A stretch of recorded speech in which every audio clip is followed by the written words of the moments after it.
everyone. Welcome back to Navajo Tea Time. We'll just get this quick introduction done. Highway 89, one of the first highways in Arizona, is part of a hauling route that leads to White Mesa Mill, the only fully licensed and operating uranium mill in the US of A. The route turns east at 89 160 Junction, then north to the 191. Approximately 170 miles or 275 kilometers of this route is on the Navajo Nation, a nation that is still trying to heal from the mess that uranium mining has caused. We are dealing with open pit mines, abandoned mines, contaminated water, and all the illness that comes from the radiation and heavy metal toxins that uranium leaves behind. This conversation was recorded back in March of 2024, and it has taken a while for me to get these videos out because new updates keep happening. Then the brief news of the hauling actually starting was emotional for me. Then there is the temporary halt. But who knows how long that will last and what will happen after the halt has been lifted. I can only speak for myself and those in my community who have been vocal. And we don't want any of that uranium driving past our homes, schools, and businesses. One main statement I want to make about hauling a radioactive element on Highway 89 is that yes, this highway is a beautiful drive, but it also has the nickname of Killer 89 due to the high accident rate. It's rural and remote. Why would anyone haul this dangerous material on a highway that is notorious for accidents?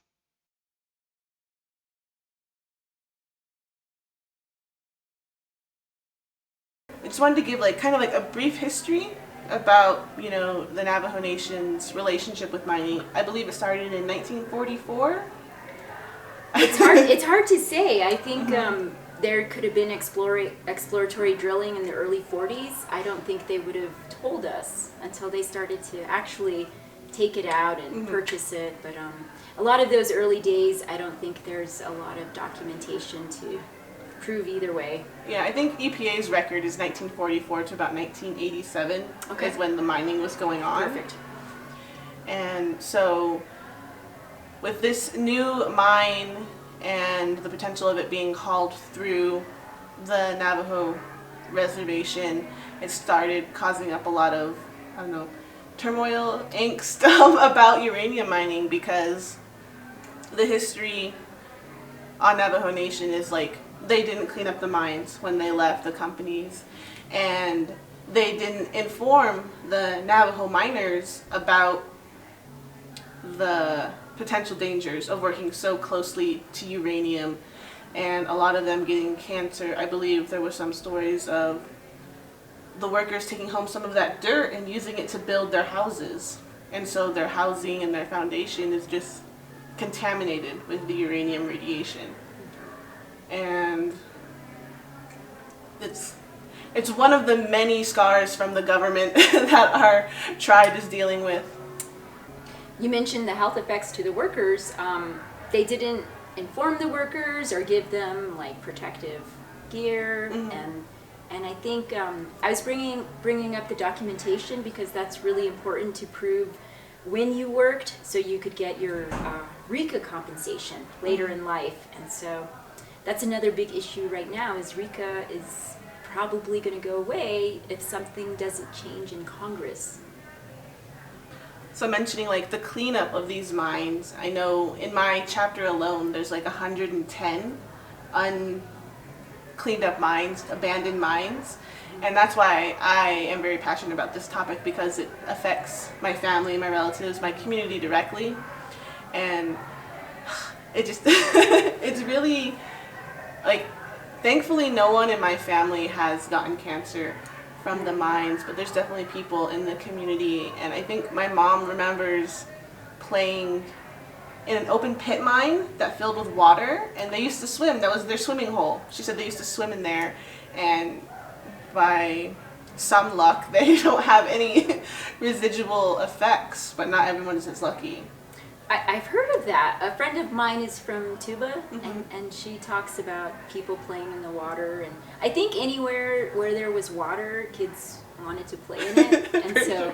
I hear this story too where the church rock spill happened because, it was dry and then all of a sudden there's all this water. And a lot of people have asked me like, oh, I played in that water and when I was a little kid and, we probably drank some while we were playing and, what's going to happen to me? And I'm like, it's hard to say. I mean, I'm not a doctor, so I can't, I can't tell you. But yeah, it's really unfortunate because uranium has the radioactive health effect, and then it has the chemical toxicity. So as a heavy metal, so if it gets into you, there's different ways you can get sick. There's some health studies. One is the DNE project, and then the Navajo birth cohort study. But something that I'm just kind of learning about myself is the fallout from the Nevada tests. So that in Nevada they did over 900 nuclear tests. Some were below ground and some were above, but all of that went over our lands, and then it continued to go all over the country. But yeah, so I'm not sure if Diné people really consider that too. So it's kind of like a double whammy. We have the uranium mining and then the fallout. Yeah, I think they call it downwinders. Yes. Yeah, we see those signs all over in Tuba around the hospital area. Yeah, I think some people call downwinders like people that live by a mine and then the wind is blowing the dust into your house or whatever. And then or just the radioactivity, whatever's coming from that source. But a lot of the rest of the world thinks of it as people living close to nuclear tests where the fallout occurred. And so the fallout from a nuclear test, that's what most people think of as downwinders or downwind.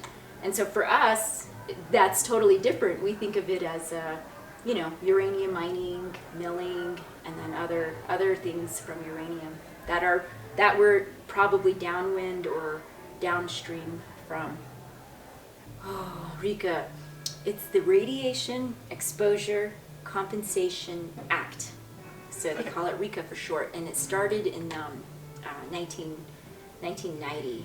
And it's a United States law that gives money to uranium workers or people downwind from nuclear tests. So it's very specific. And then the amount of money, I believe it's $150,000 they can get a lump sum on their first application. And I think you can apply.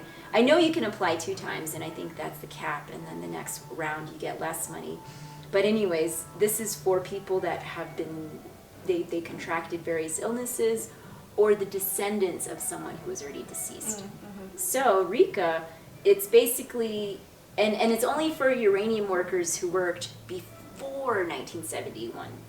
So it has a lot of limitations. It doesn't include downwinders from the first nuclear test, which was Trinity.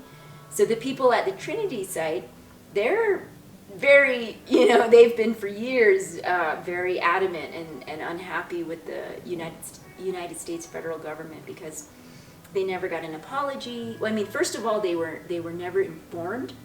They never consented, and they got, they had the first nuclear test in the world on July 16th, 1945, and a lot of them died from different types of cancers. So they want an apology, and they want to be included in RECA. So these people have been working. Navajo Nation also, has lobbyists and other people working on RECA. But all of the people that have been working on RECA for years, they're asking for extensions that RECA, it's supposed to sunset. It was going to sunset in 2022, so they put a 2-year extension, and it could possibly go away this June unless something changes in Congress. So they put on this 2-year extension thinking they can get something better in Congress, but if they don't, so right now it has passed the Senate. So call your representatives in the House, pass RICA. I mean, it is really important because this provides funding for Diné people and others who have suffered, and not just natives, but any nuclear workers that are eligible.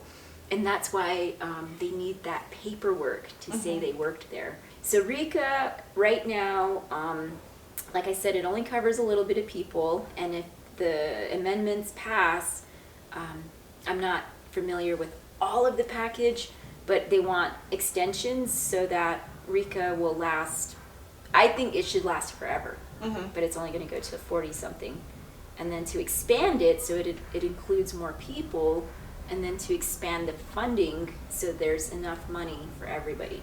So the federal government will not put money into health care for the people that it killed or got sick, but it'll put billions and trillions into new nuclear energy and weapons.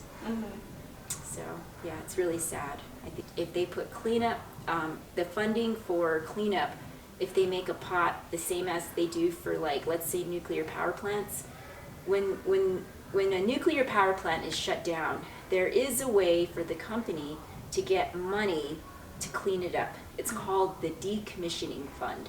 So all these nuclear companies, they really want that fund. They want to get to that money. And so if there was some incentive for, I guess it would be the polluters cleaning up. But what about if there was a fund, like Clean Up the Mines, they wanted to have this fund for cleanup. But it shouldn't be the polluters, it should be, good companies with good, reputable companies with, a good background of cleanup. So the same thing for RICA. We should have a fund that lasts just as long as the as long as the federal government is creating the problem. They should have RICA, which is supposed to be somewhat alleviating it's not alleviating the problem. What they should do is stop making the problem to begin with. Yeah. That's what I was trying to get to. Right, thank you for watching this video.